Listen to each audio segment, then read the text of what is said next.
welcome back everybody to week 4 of the Boston Marathon series. This is Jeff Benezzi, and I'll be training for a 2:45 marathon throughout the spring. So I have 10 weeks to go now. Amazing how these weeks are flying by.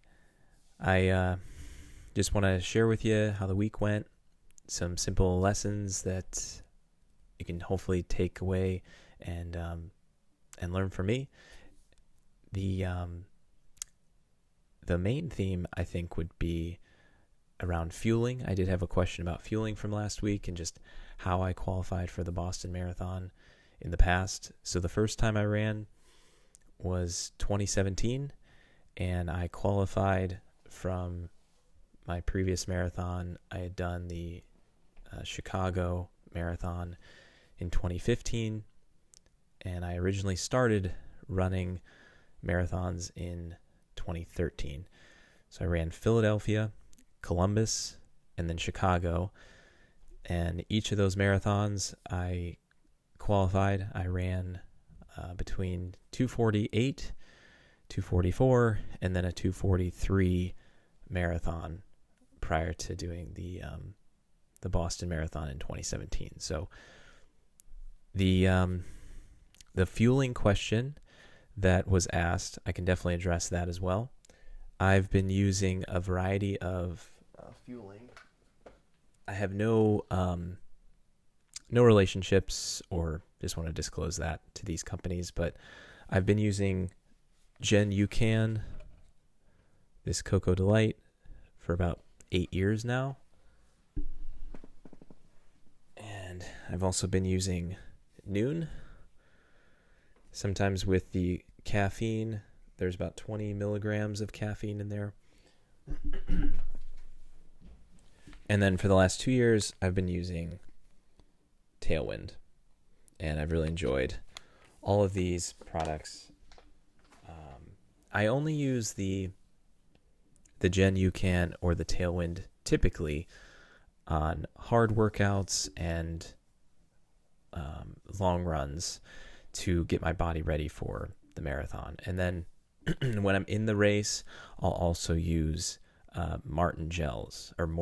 So I'll have a mix. I didn't have a sample with me right now, but I'll use Morton in some of these long runs coming up, because I'm going to be using that during the race as well. And I can talk more about my fueling strategy as I get closer. But these are all great products, and I've had no issues with GI or things like that. And I think it's important to train with your products. In the past, I've done fasted long runs. I've done no fuel long runs in the past, but honestly, I want my body to just get used to it throughout the training. And it's one less variable I need to worry about on race day because I've been using it all along. So that's been my philosophy for the last few years now, and it's been working well. I don't want to complicate things, and I've done enough of the fasted training in the past. And not fasted training, I should say. More so just fueling, doing your long runs with less fuel to sort of burn through your glycogen stores. And I've just found that you recover slower, and I really do think fueling your long runs is best practice. So that's where I'm at this stage. And so I'll take you through the week. So Monday went well. I just was off, so nice and relaxing. I did some weighted marches, and I did some rowing and some other mobility work. When I say the weighted marches, I mean farmer marches specifically. So I'm holding 2 50-pound dumbbells, one in each hand, and I'm walking in a slow march for between 30 and 60 seconds. And I really find this is a great exercise. I learned it from Chris Johnson, and I've been implementing it to my training and my athletes as well that I coach. So it's a great exercise. And then Tuesday, I did just an easy 30 minutes. On Wednesday, my goal was to get a lactic threshold stimulus, basically to make marathon pace feel easier over time. So these middle of the week workouts are meant to either run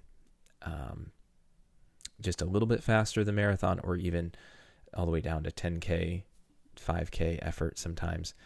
So this workout, I did 12 by 400 meters with a very short rest, 30 to 40 seconds. And the goal was to have a broken tempo.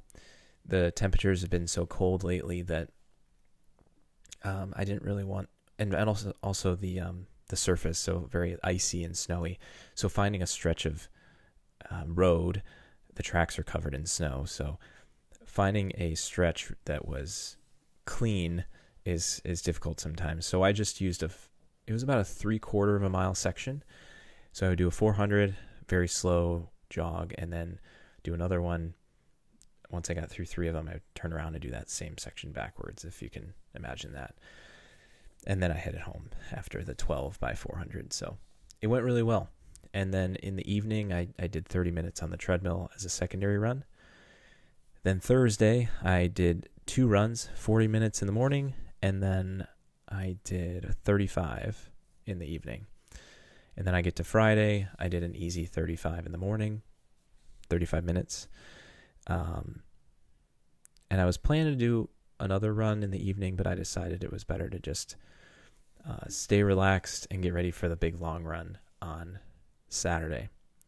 So the long run had to be a little creative with. I broke it up into 3 parts because our temperature was, I think it was 10 or 12 degrees when I started running, and it feels like of -3 or 3, something like that.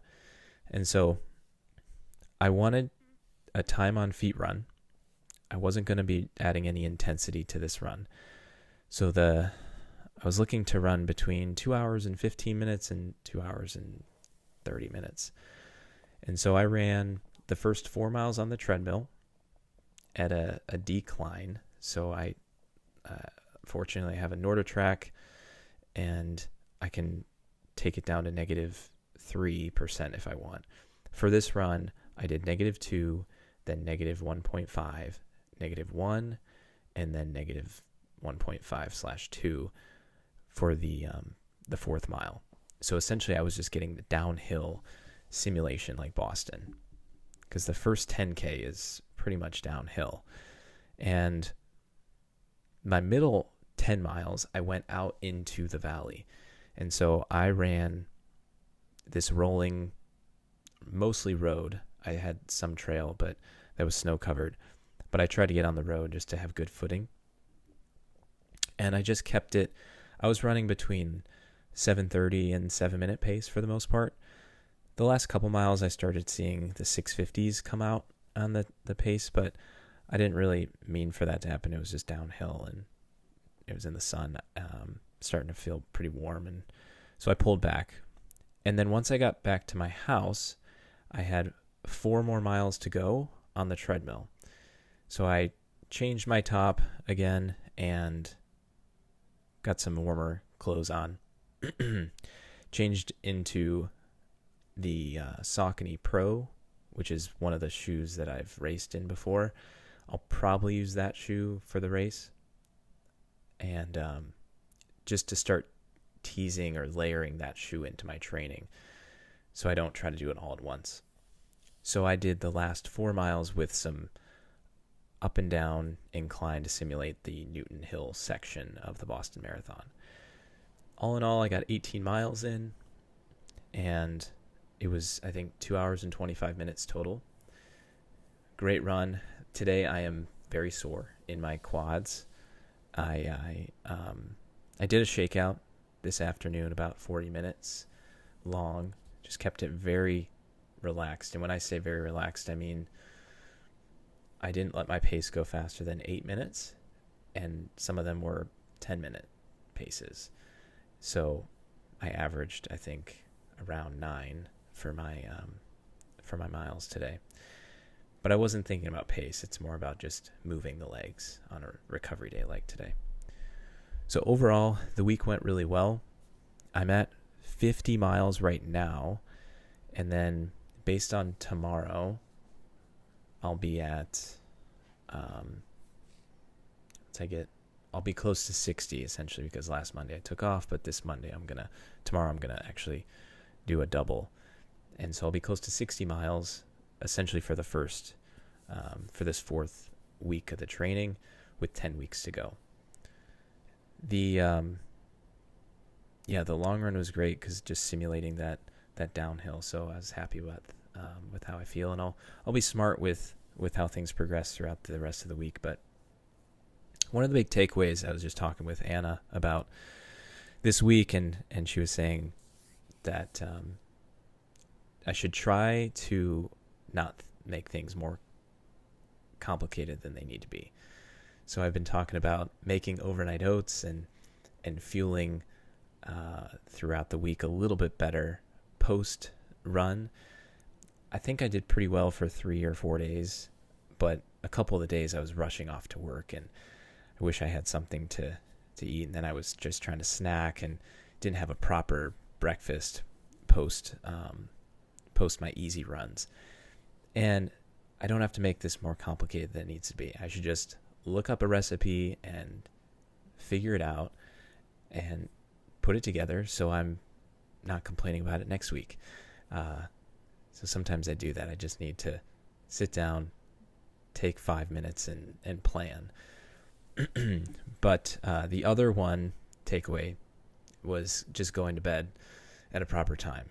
I have a tendency to enjoy that quiet time in the evening, and I can stay up that extra hour and a half, 2 hours when I should be going to sleep. So last night in particular, I stayed up a little late because I was trying to catch some of the Cavs game. As you can see, my hat. They ended up winning, but I didn't stay up for it. I did go to bed, but it was about midnight, 11:45 when I went to bed. So I need to be better, and that's the plan. So moving forward, take these 2 lessons, and I hope you can apply them to yourself. Don't try to make things more complicated than they need to be. And I hope you have a great week. I hope you enjoyed this episode, this week's training, and let me know if you have questions or comments. So happy running, and thanks, guys.